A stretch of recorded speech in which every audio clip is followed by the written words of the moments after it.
Les élèves du Ludwigsgymnasium et du lycée Émile Zola vous présentent le Bundestag. Comment les députés sont-ils élus? Tout citoyen âgé de 18 ans à moins a le droit de se présenter pour être député. Ils sont élus pour un mandat de 4 années. Chaque électeur vote 2 fois. Son premier vote sert à élire le député de sa circonscription. Le deuxième quant à lui à élire celui d'un parti. Un parti a le droit de siéger au Bundestag s'il obtient au moins 5% des voix exprimées. D'où viennent-ils? 299 députés sont élus dans une circonscription. Les autres sont issus des listes nationales présentées par leur parti. Qui propose les lois au Bundestag? Les propositions et projets de loi sont apportés dans l'une des 23 commissions en charge de ces domaines, comme par exemple la commission des affaires économiques ou des finances. Elles sont écrites avec l'aide des spécialistes retravaillées, puis soumises à la discussion au Bundestag. Comment les lois sont-elles écrites? Les lois sont discutées par les représentants du peuple, les députés. Les lois sont débattues dans la salle plénière. Chaque parti et chaque député peut suggérer un changement de la loi discutée. Pour chaque changement de la loi, les députés doivent voter pour ou contre.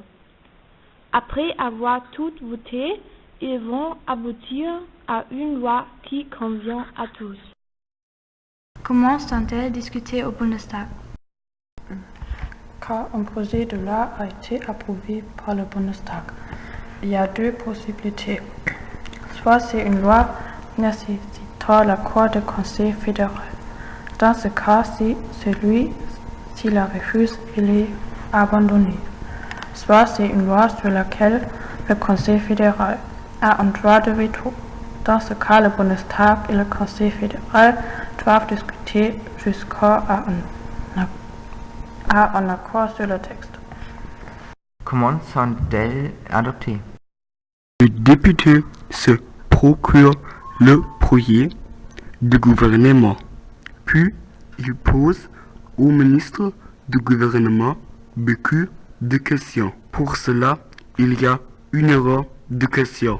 Le ministre doit répondre à toutes les questions. Chacun peut écouter les signes. Les séances de questions sont diffusées à la télévision et sur Internet. Comment le Bundestag contrôle l'action du gouvernement? Que font les députés et dehors du Bundestag? Un député dans sa région. Un député du Bundestag a certaines responsabilités dans sa région. Il doit prendre soin de la région et être à l'écoute des préoccupations des citoyens. Il lui faut aussi répondre aux questions des citoyens.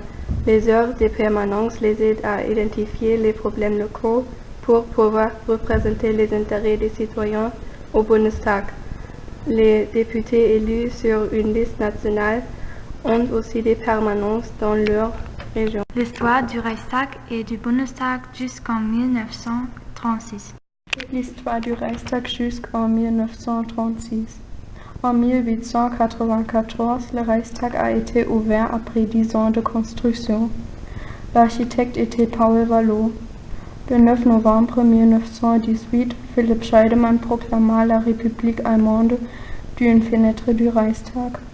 Après la prise du pouvoir par les nazis sous Adolf Hitler, le Reichstag a été incendié et a été le symbole de la fin de la démocratie en Allemagne. Cet incendie fut un prétexte pour la poursuite des adversaires politiques des nazis. L'histoire de la rénovation du bâtiment. Après la Deuxième Guerre mondiale, le mur de Berlin est à côté du Reichstag. Pourtant, le Reichstag a été reconstruit. Le 19 avril 1999, Le Bundestag déménage au bâtiment du Reichstag, à Berlin.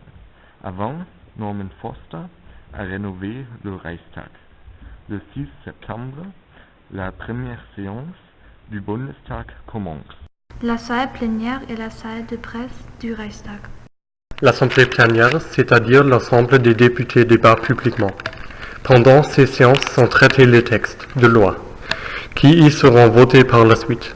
Les séances peuvent être publiques ou pas. Au-dessus du pupitre se trouve l'aigle du Parlement. Dans l'Assemblée, il y a 630 députés.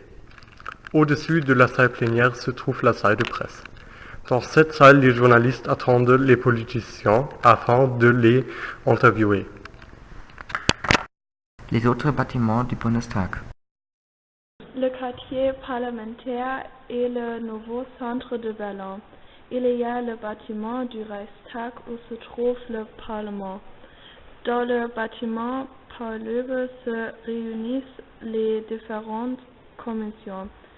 C'est là où se trouve l'accueil des visiteurs et le bureau pour les relations publiques. En plus, il y a le bâtiment Marie-Elisabeth Lüders.